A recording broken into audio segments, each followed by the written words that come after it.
Hey, Rowan, look at my TikTok.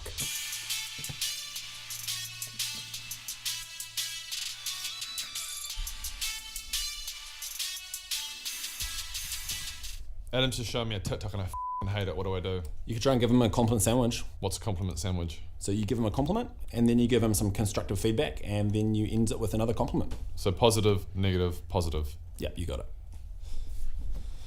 Adam, in regards to your TikTok, I really like your watch. Oh, thanks, Ron. That TikTok was the worst thing that I've ever seen. You're a terrible dancer. I can't believe that a 30-something-year-old man is actually on TikTok dancing like the little girls that dance on TikTok. You're an embarrassment. You're a terrible person. I hate you. I hated that. That was so embarrassing that I'm cringing right now. You're a cringy person. That was so terrible. I hate you. You're an inferior being. Everything about you is pathetic. You're a pathetic person. Watching you do that actually made me want to vomit. You. You have really nice shoes. Thanks for the constructive feedback, Rowan. I'm gonna go make more TikToks. Yes! That was effective. It's not bad. Adam's just showing. Yep. That sucked really hard. The thing is, I predicted with Steph Sanchez from the 49ers Carrots podcast and other things that we were going to lose.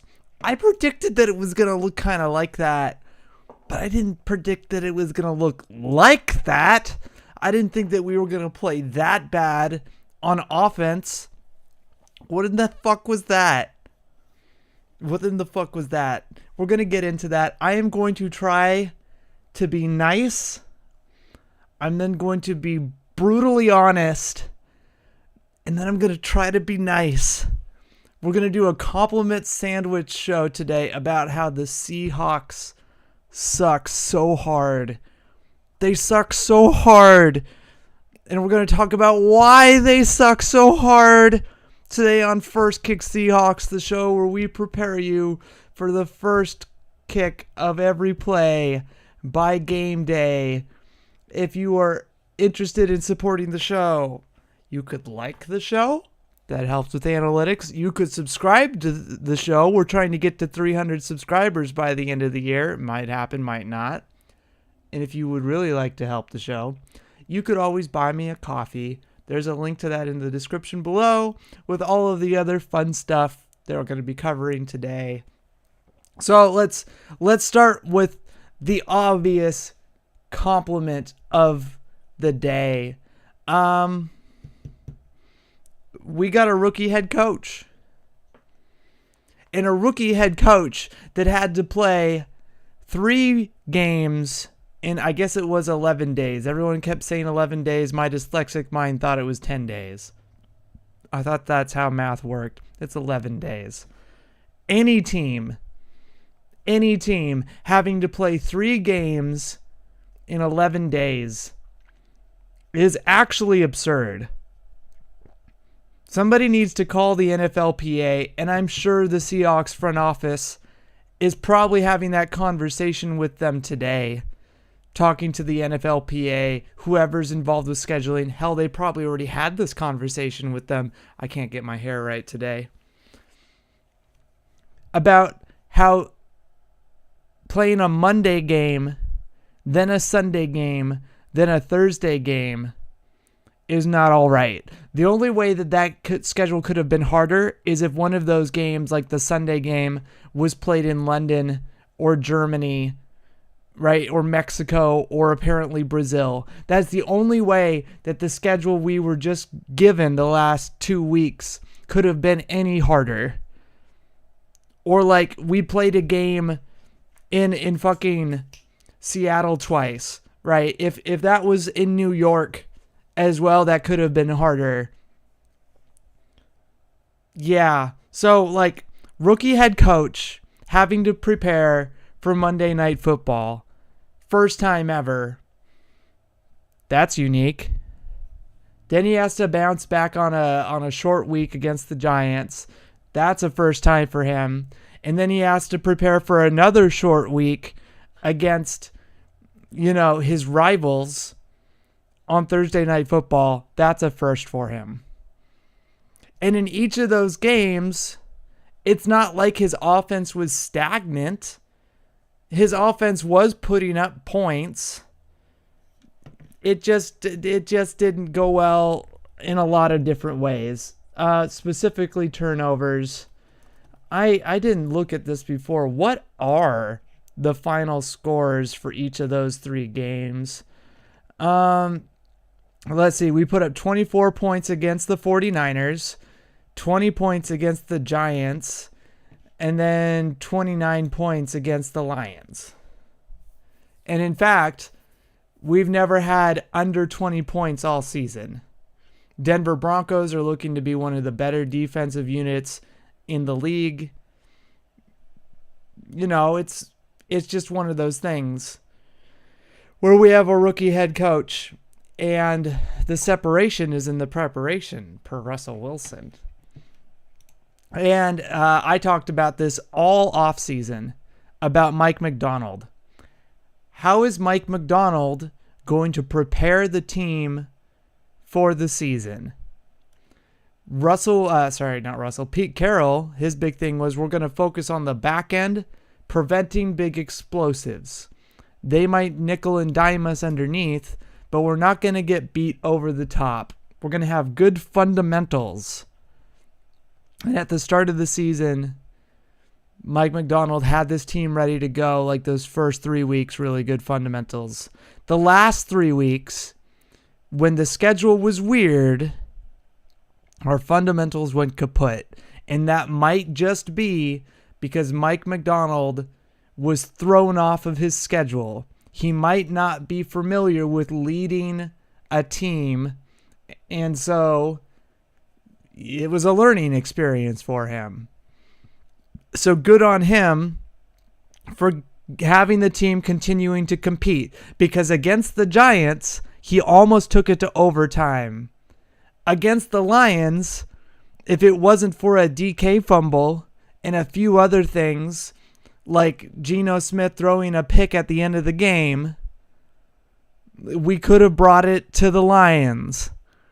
Against this 49ers team, if it wasn't for a Geno interception on a route where he didn't lead the ball against DK and he threw it behind DK, we'll get to that later, we had a good chance of coming up and tying the 49ers, or actually taking the lead with the extra point. We would have been up 24-23 or whatever it was. So good on him for having a team that continues to compete. Always compete. Right? As I keep bringing up Pete Carroll, we were in a completely new regime. I want to talk about a different regime, though. One that we just played. This is the 2017 49ers. What's most interesting about this is that this is the rookie year of Kyle Shanahan. This year he went 6-10. I wanna show you something about this team. Let's go towards their quarterback. They had Jimmy Garoppolo, who at the time was a highly paid quarterback. He wasn't the highest paid quarterback, but he was up there. Carlos Hyde, right? Not the best. But if you look, they have Kyle Juszczyk. That was actually, I think, their first trade, was trading for Kyle Juszczyk from the Ravens. They had Raheem Mostert right there, and we know how fucking good he is. They drafted George Kittle. Like, they had talent on this team. Admittedly, they didn't really have any receivers, unless you want to count Pierre Garçon. But he had a team that he inherited from, like, Chip Kelly and Tom Sula.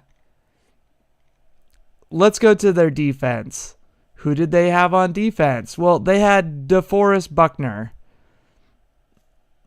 They drafted Solomon Thomas like the year before. Akello Witherspoon, Jimmy Ward.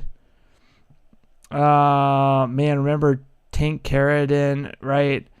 There's Cassius Marsh, one of our guys that ended up going there. Aaron Lynch was also another failed player that they ended up drafting. Like, this was not a complete team.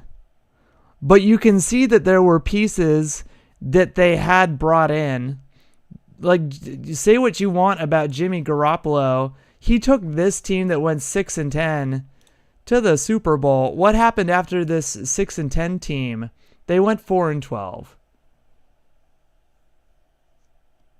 Kyle Shanahan did not start out well. Who was their leading passer the following year? Well, it was Nick Mullins because Jimmy Garoppolo got hurt. Quarterback problems, struggling. Didn't they get Nick Bosa after this draft? They got Fred Warner. Richard Sherman joined this team after coming off of his Achilles. DJ Reed is on this team, right? They started adding to this defense. I don't think they had, Alfred Morris, right? Constantly just stacking, but quarterback problems. What happened in 2019? 13-3. It turned over that fast. They won the NFC West. Jimmy Garoppolo had a great year. They made it to the Super Bowl. And that's my point. Is this the year they got Nick Bosa? Fred Warner. There's Dre Greenlaw. He finally shows up on their roster. There's Eric Armstead. He finally shows up on their roster. There's Nick Bosa. He finally shows up on their roster. Right? Like, it took a while for that 49ers team to be built in the image of Kyle Shanahan. And John Lynch needed to rework that team. He inherited a bad defense and a bad offense.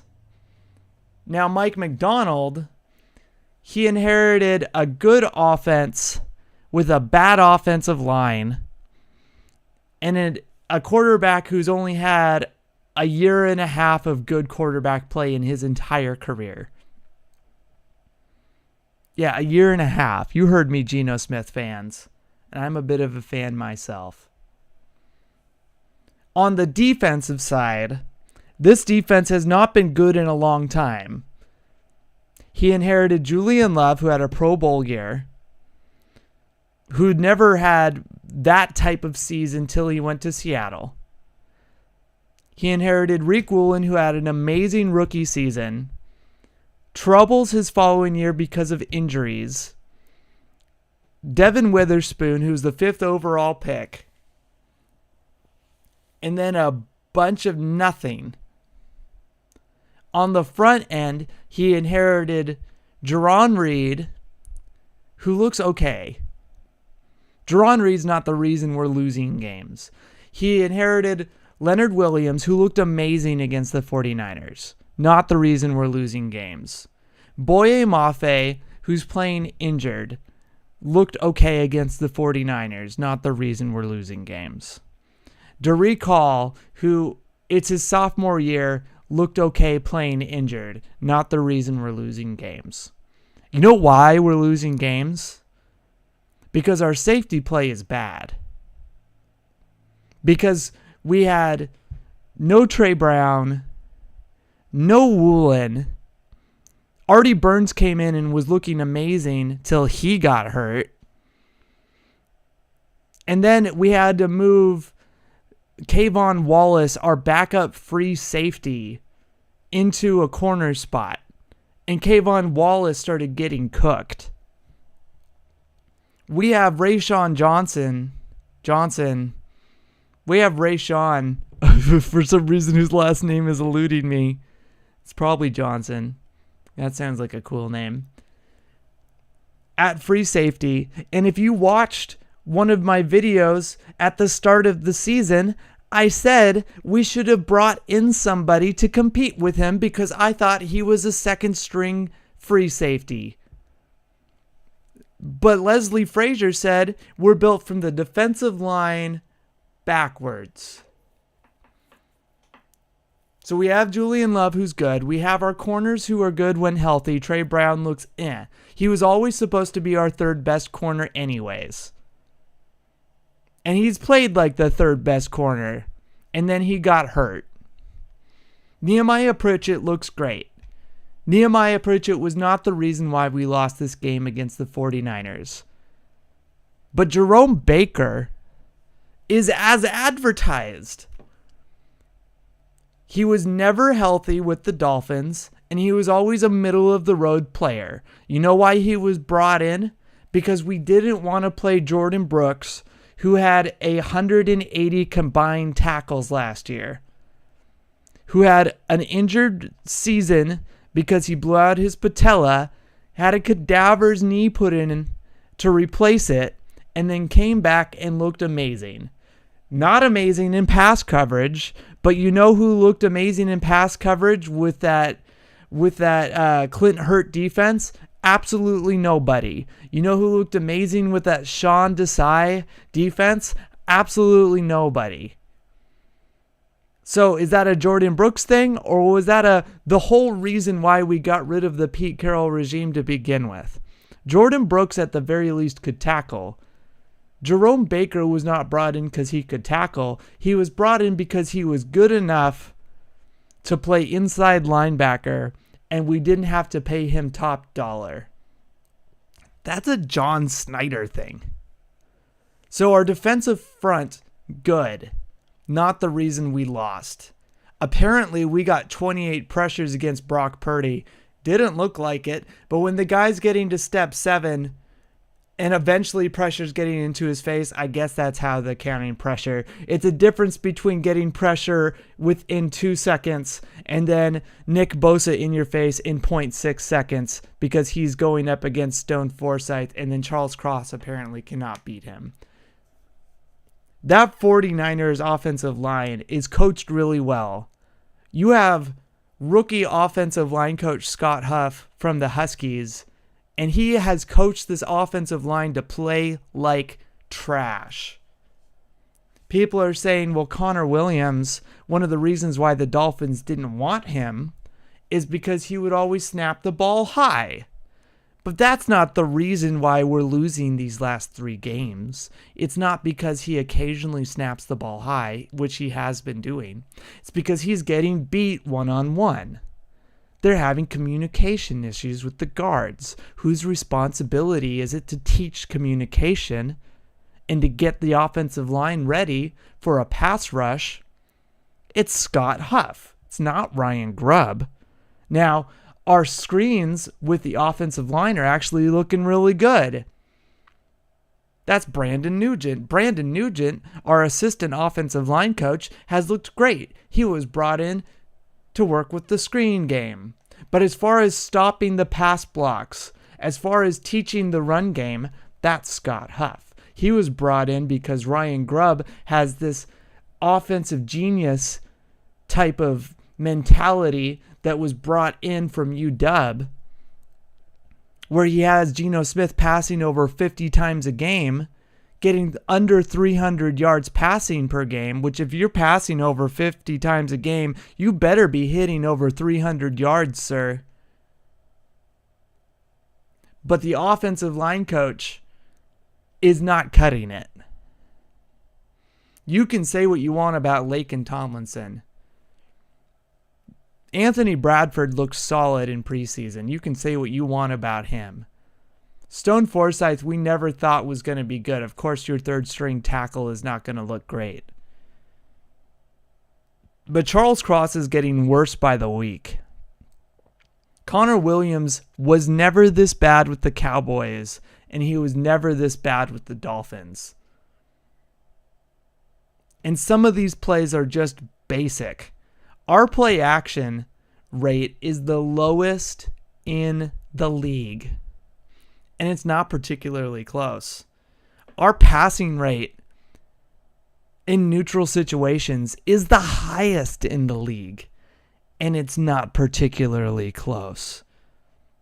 And when he decided to run the ball in this game, he'd run on first down, he'd run on second down. It would be 3rd and 3, he'd pass the ball. He'd run on first down, he'd run on second down, it would be 3rd and 4, he would pass the ball. It's like he doesn't know how to pitch. You pass on first down. You run on second down. You run on third down. You pass on second down after running on first down, and then you run on third down. You have to confuse the defense and make them delayed. And also, you have to use play action. Play action has been proven over this last decade that if you at least do it, it causes a pass rusher like Nick Bosa to have to delay for just a second, and they're not doing it. I have had a bone to pick with Ryan Grubb's offensive philosophy because it feels like he's got DK Metcalf, JSN, Tyler Lockett, and Noah Fant, and then a normally really accurate Geno Smith, and he feels like he can call anything because that's how it works in college. Is typically if you have an accurate quarterback in college, you can call fucking anything because defenses in college don't get prep time. They're not as good in college. You just go beat the weakest link in college, but the weakest link in the NFL is probably one of the better players in college. I do not like his scheme. Now, granted, we did have DK Metcalf fade route, one toe, and he would have had a touchdown.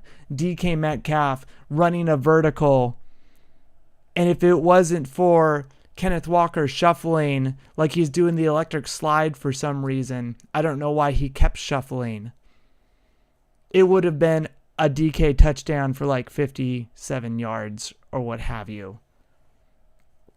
If it wasn't for a holding call, DK Metcalf would have converted on a third down.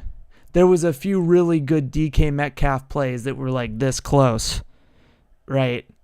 He is getting the ball to our best players. One of the biggest complaints I had about the usage of DK under Pete Carroll is that he kept that man at X and didn't move him. What we're seeing with DK Metcalf is that he is being aligned at Y. He is then going to the trips side of the field. We are moving him all over the place, and it is being effective. It is working. But we are coached so poorly on the offensive line that when you have somebody in the face of Geno Smith within 0.6 seconds, 0.6, eventually, after multiple weeks of it, he starts forcing the ball, and he has been incredibly inaccurate. And when you're throwing the ball 50 plus times and you're inaccurate, like, hold on, let me look at this. Let me show you exactly what I'm talking about. Brock Purdy, 18 for 28, 255 yards, 3 touchdowns. Geno Smith, 30 completions, 52 yards, 312. 1 touchdown, 2 interceptions. One of those interceptions was trying to force the ball to Tyler Lockett. Bad route. Not a poor route run, but because he feels like every single throw he needs to make it work. Because he keeps chucking it and chucking it and chucking it and chucking it, and nothing's happening. He's not getting any help. He has to do it all himself. When he's throwing to DK, people are getting upset at DK because he's getting hit when the ball is going to his hands. Why is DK not coming back for the ball? Because DK is running a crosser up the field. He is not running a curl. A curl, when you go 10 yards down the field, turn around and come back. DK is running a crosser. When you're running a crosser, you have to throw the ball in the direction of the play so that the guy can catch it and keep going in the direction. It is very hard for the largest wide receiver in NFL history, or any guy of that size, including a tight end, to catch the ball by taking all of his momentum of sprinting, stopping, and then going directly the opposite direction. I have a challenge for you if you feel like it. Go out to a field, run as hard as you can in one direction, stop, and then do a V in the opposite direction. You're not going to catch that ball. If anything, you're probably going to blow out your knee. These routes are not designed for you to do that. That was 2 interceptions where Geno was just inaccurate, and it led to interceptions. The Tyler Lockett one, he probably shouldn't have thrown because it was a bad angle. I would have liked to see him boot out. But if we had done play action, the safety probably wouldn't have been there for Tyler Lockett. And DK had the corner beat. Now, if you want to say when DK is being hit, he needs to hold on to the ball better, I agree with that. I do agree with that. I think receivers need to have better hands. You know who else needs to have better hands is JSN. Because people are complaining about the DK fumbles. You know who else has been fumbling a lot the last 3 games is JSN. And he was supposed to be one of the most secure picks of last year's draft. People complaining about Tyler Lockett going down after he catches the ball. I'll tell you what, after watching these games, when he catches the ball, he is getting yak. But when he's going down, it's not like he's going to make a guy miss. I'd rather have a healthy Tyler Lockett who can catch the ball and go down than a Tyler Lockett who's going to get a single foot and then get completely popped by a safety. If you have play action, that safety might not be there and Tyler Lockett gets a few more yards of yak. But he's not that kind of player. DK Metcalf is not that kind of player. We saw him go for some fade routes on those. You had the ball thrown at him 11 times, but a lot of those fade routes, when he caught it in the air already out of bounds because the ball was already out of bounds. There was nothing he could have done. There was the one where his toe was like this far out of bounds. And a lot of people on Twitter was saying, no way, that's a touchdown. And then after the fact got mad at him.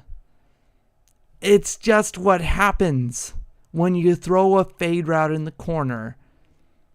What's probably more upsetting is the fact that Ryan Grubb kept throwing fade routes in corners when that's statistically one of the hardest passes to catch in the red zone.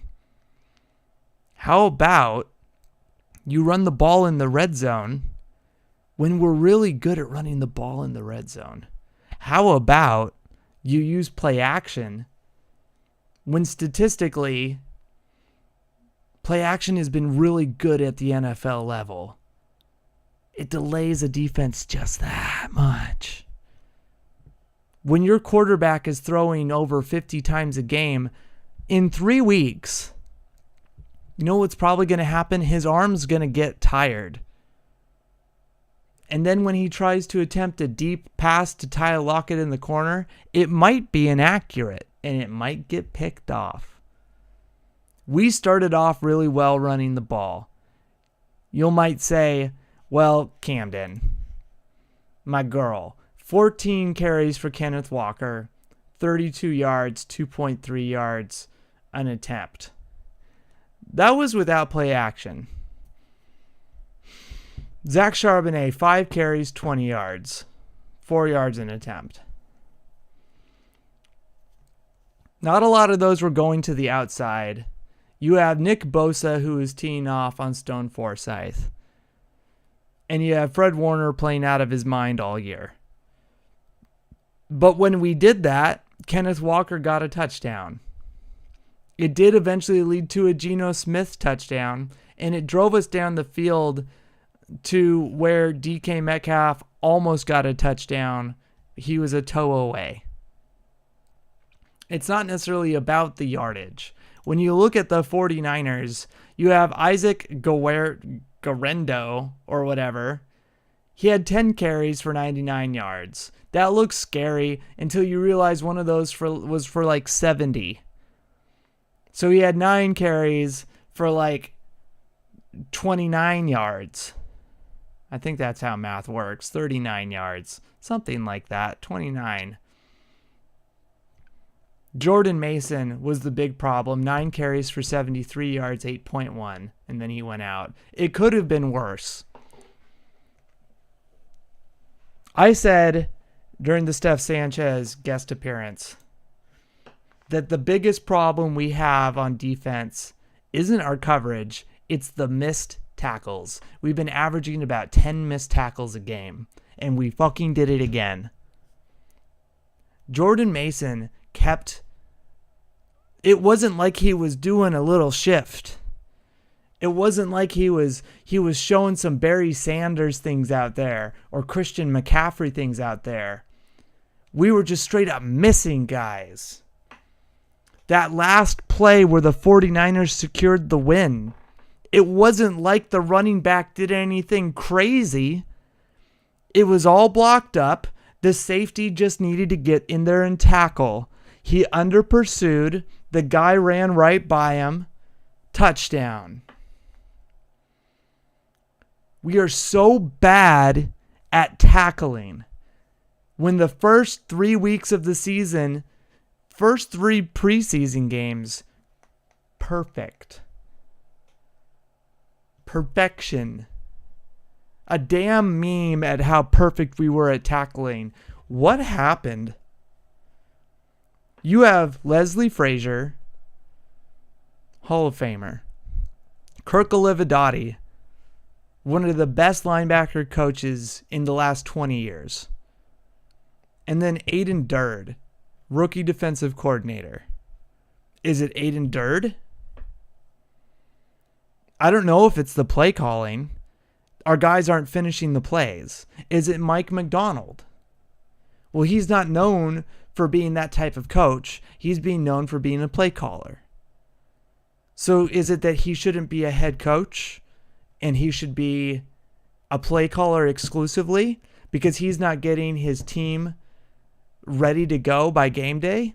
Pete Carroll, when he played for the Patriots and the Jets and then lost his job and went to USC, he said that he needed to go for a philosophy change.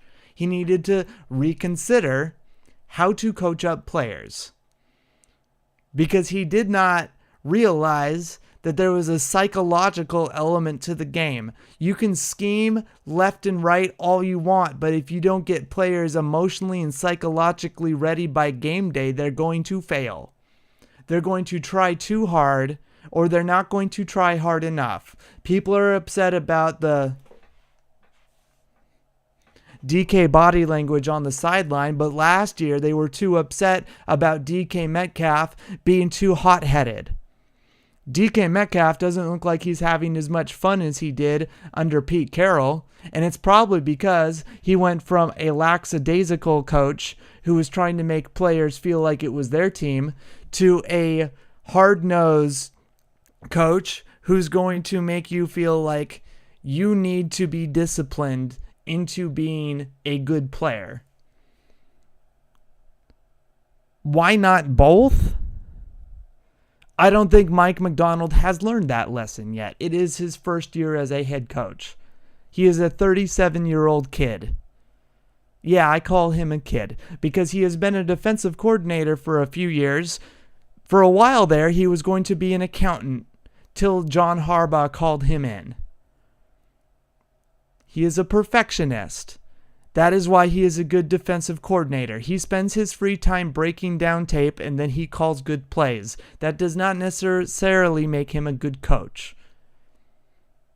Now, he might be a great coach one day, but it is very likely that this year is going to, I already said it, earlier in the season during my prediction show. The Falcons are going to be a tough game. They have a good defense, and Kirk Cousins is a good quarterback. They have a good running back, and if we cannot stop their offense, and Geno Smith is starting to unravel because Ryan Grubb cannot figure out how to take pressure off of his quarterback who's throwing for 50 passes a game, we are probably going to lose to this Falcons team in 10 days. And if we lose to this Falcons team and we are now 3-4, we then go against the Buffalo Bills, who are one of the best teams in the league, and we are probably losing to the Buffalo Bills. And then after that, we play the Rams, who I had us losing to the Rams both of those games. And Sean McVay, if this defense does not get its shit together, Sean McVay is known for eating defenses alive with yards after the catch by forcing players into positions where defenders are going to miss tackles. Kyron Williams, their running back, is going to eat us alive. Cooper Kupp should be back by that game. If we end up going 3-6, our season is definitely over. I think we then have a bye week, and then we play the fucking 49ers, who maybe by then, after a bye week, we can get our shit together. Because again, we could have beaten this team if we just don't turn over the ball. I have something fun for you. We have talked about the true turnover differential all year. Seahawks put up 24 points. 49ers put up 36. I also have this in the description below, but I'm going to post it to the chat. For turnovers, the Seahawks had 3 turnovers in this game. 49ers had 0. Already not a good start. Hidden turnovers. Remember, we count failed fourth down conversions. Missed field goals also count as a fourth down conversion that was failed. And then also we count punts. When you count the failed fourth down conversions and then the punts, Seahawks had 5 hidden turnovers. The 49ers had 4. Making it so that we had 8 turnovers total to the 49ers. 4 scores. We had 4 scores. The 49ers had 7. Reminder, if you get the ball about 10 to 11 times a game, you want to score as many times as humanly possible. If you kick 7 field goals in a game, you're probably going to win that game. If you score 21 points, you typically win that game. And if you turn one of those 7 into a field goal, into a touchdown, you definitely have a good chance of winning that game. If you score 7 times in a game, that's the number. They scored 7 times. Only 4 turnovers, those were punts. So the true turnover differential for us, when you take the 8 turnovers that we had, subtract by the 4 scores, we turned over the ball 4 times. When you take the 4 turnovers and you subtract by the 7 scores of the 49ers, they turned over the ball -3 times. Why is that important? Well, because the Lions had a true turnover differential of -3, and the Giants had a true turnover differential of -3. That is 3 games in a row where our defense is so bad, we cannot stop teams from scoring, and we cannot get a turnover. They punt just a couple times. It is their mistake. Now, it could get worse. It could be that they just score every single drive, but then we would be talking about teams putting up 40 to 60 points on us, or just a field goal every single drive. Which it's more likely at that point that you put up a touchdown than a field goal if you're playing that well. You never know. It could be week 1 like the Steelers. But the turnovers are killing us. Absolutely killing us. Because we can't even put up field goals.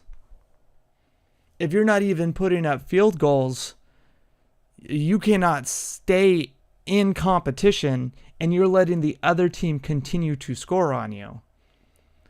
People are upset about going for 3 at the end of the half. I liked it because at the very least you make it a 2-score game instead of a 3-score game, and we had a good opportunity there at the end of the third, start of the fourth quarter, where if we had just put up a touchdown and not thrown an interception to DK, where we could have led the 49ers by 1 point. Of course, that doesn't take into the account that the refs gave us a favor by not letting the Williams turnover actually count.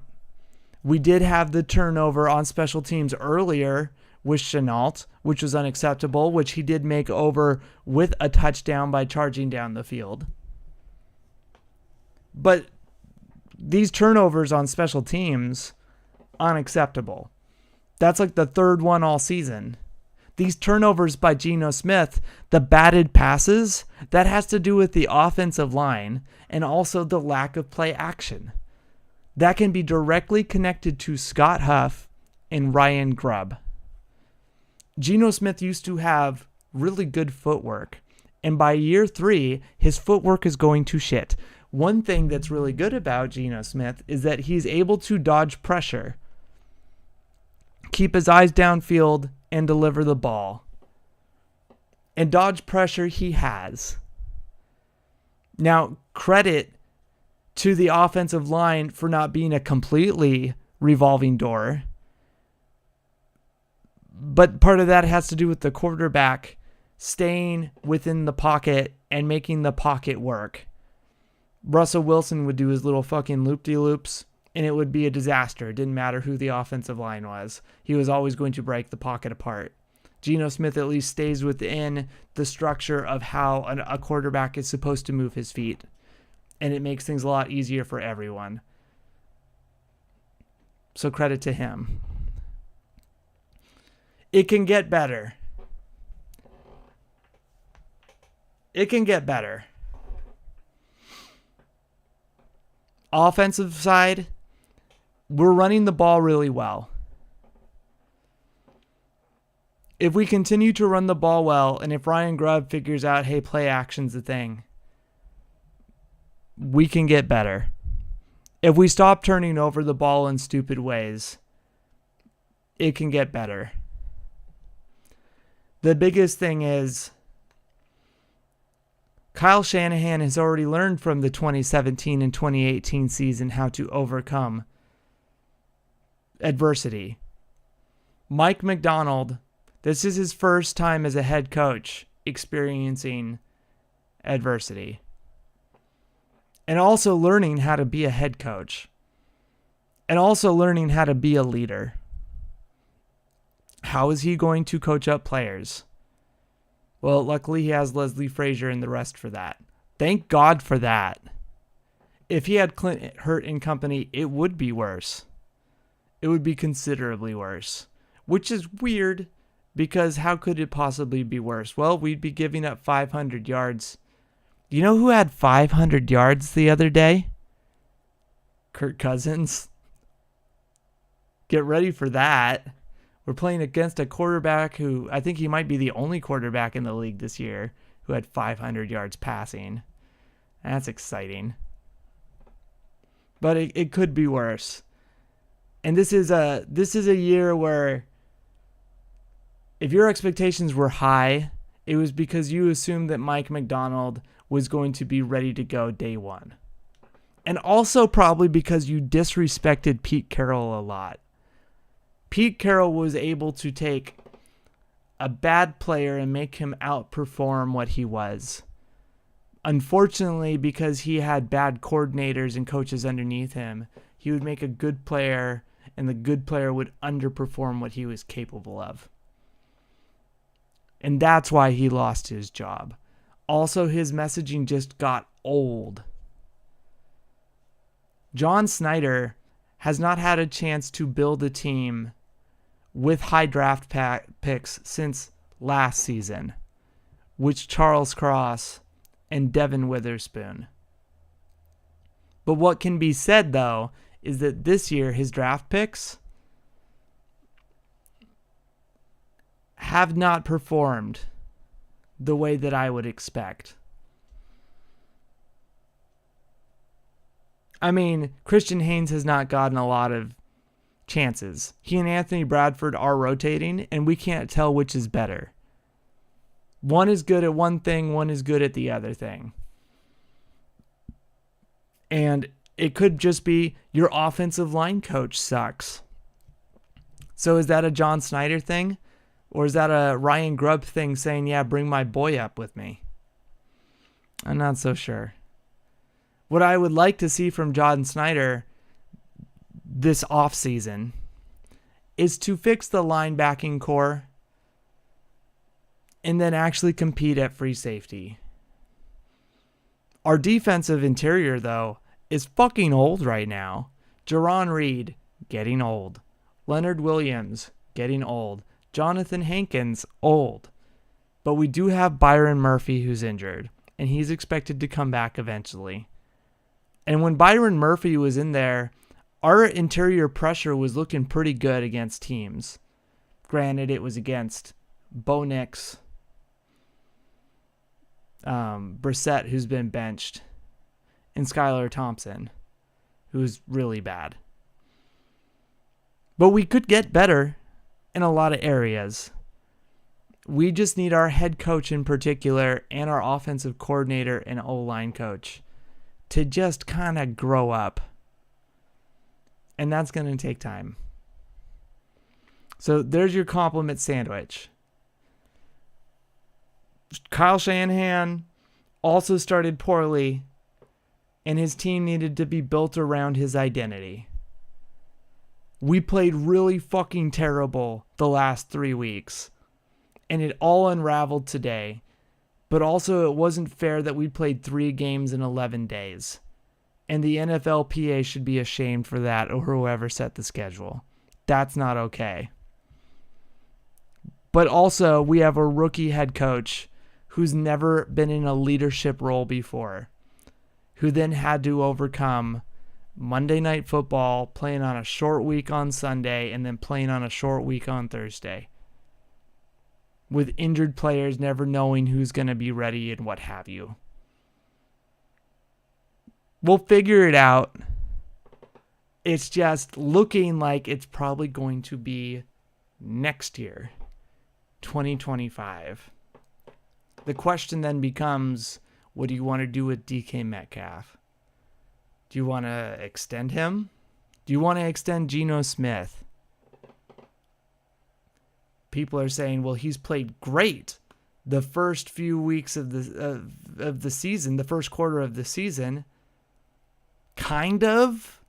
I think if you have a quarterback throwing 50 plus times a game and he's barely hitting 300 yards and he has more interceptions on the season than touchdowns, you probably don't extend that guy. You probably don't. If you're throwing 50 plus times a game, he better be fucking dominant. He's throwing 50 plus times a day with DK, JSN, Tyler Lockett, Noah Fant. And he only has 7 touchdowns on the season. But he has like 9 interceptions on the season. 8 interceptions on the season. That's not good. That's some Jameis, the dude from the Tampa Bay Buccaneers who went to the Saints, who went to the Browns. Jameis Williams, whatever his name is. I can't remember. His name's eluding me because I'm grouchy. That's not good quarterback play. That just means that you're just throwing a lot. You're number 1 in the league in yardage. What do you fucking do? It just means that you're throwing the ball a lot. You're not efficient at it. You're definitely not efficient at it. And that means that you're not calling efficient passes for him. And you're not calling an efficient scheme. You can get away with that shit in college. You cannot do that at the NFL level. His arm's going to give way midway through the season. He's going to start throwing picks. You're not helping the quarterback.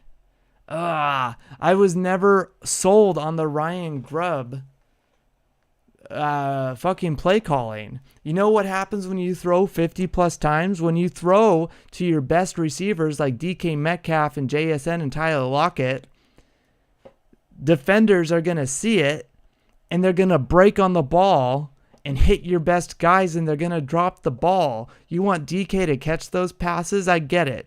Have him run a curl route 10 yards and come back for it. That'll give him a better chance because the acceleration of the player coming at him with the acceleration of him going back towards the ball is not going to hit as hard. That's how physics works. If you're standing on a train that's going 20 miles per hour, you're also going 20 miles per hour. Therefore, if you jump off of it, the wind drag will start to decelerate you. That type of bullshit, right? If you have a train that's supposed to arrive at 1 o'clock and it leaves at 2 o'clock and it's going at 100 miles per hour, how soon will it, this stupid shit like that.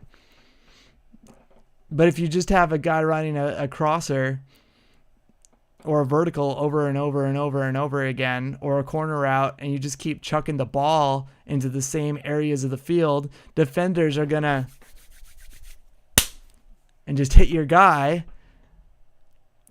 And it doesn't matter if he's got Larry Fitzgerald hands, he's going to drop the goddamn ball. I don't know what people want. For him not to be a human being? He's a big guy, sure. You know what his hands are? Not the size of his body. You know what his big frame does? It allows him to box people out and make a attempt on the ball, and then he gets hit because he's a gigantic target. Sure, his ribs haven't broken. Sure, his spine hasn't broken. He probably has a ton of bruises all over his body from, hell yeah, big fucking target. If he was a small guy like Tyler Lockett and someone hit him like that, there'd probably be flags like Tyler Lockett gets for getting hit upside the head. But because he's so big, he's not getting those flags. Because he's so big, people aren't accidentally hitting his legs. They're just hitting this giant box. You need to throw better routes because otherwise he's just going to get clobbered. It's bad play calling. He doesn't have hands the size of his body. That's not how that works. I do think he needs to hold on to the ball better, but also on some of these hits when he's got 3 guys hanging all over him, he's not going to catch that ball. Anyways, that's my reaction. The Seahawks suck this year. It's not the players on offense other than some offensive line issues. I think the offensive line issues could be fixed by coaching. Their linebacking core sucks. Tyrell Dodson's looked okay. But ultimately, you want to upgrade that guy. Rayshawn Jenkins, that's his name, Jenkins, not Johnson. He's looked okay, but ultimately you would want to upgrade that guy. This team is in development. This is not the defense that I think a Mike McDonald would want to be coaching. 2025 is probably going to be a better year. Hopefully. Geno Smith, he needs to turn this shit around. He's thrown a lot of picks the last 3 years. A lot of interceptions the last 3 years, and the way things are going this year, he's probably going to throw 15 interceptions. And I'm not so sure I would bring him back. I would rather draft a guy, struggle next year, and then be ready for 2026. Get the defense right. Get the offensive line right. Let Tyler Lockett fucking retire.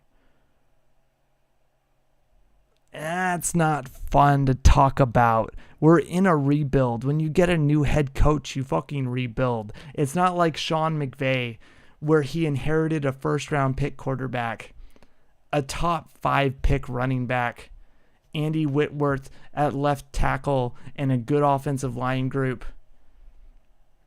And then a great defense, including the number, like one of the best defensive players of all time, if not all time, Aaron Donald. And then goes ahead and trades for one of the best cornerbacks in the league in Jalen Ramsey and just blows his future on first-round picks, right? It's not like Sean McVay at all. In 2017, he won 11 games, right? He went balls to the wall in 2017 to get that team right. It's not going to be like that because we don't have the capital for it. We're actually in a rebuild. So, patience. But we're allowed to be upset. Because the way that we lost that game, I knew we were going to lose that game. I called it. But not like that. Not like that. I would have liked Geno Smith to play better. And I would have liked for our coaching to just be better. But that's not how that works. So thanks for bearing with me while we vented. Please like the video. Subscribe to First Kick Seahawks. You can always buy me a coffee. That might make me feel better if you were to buy me a coffee. There's a link to all the stuff we discussed in the description below. And I will catch you all around.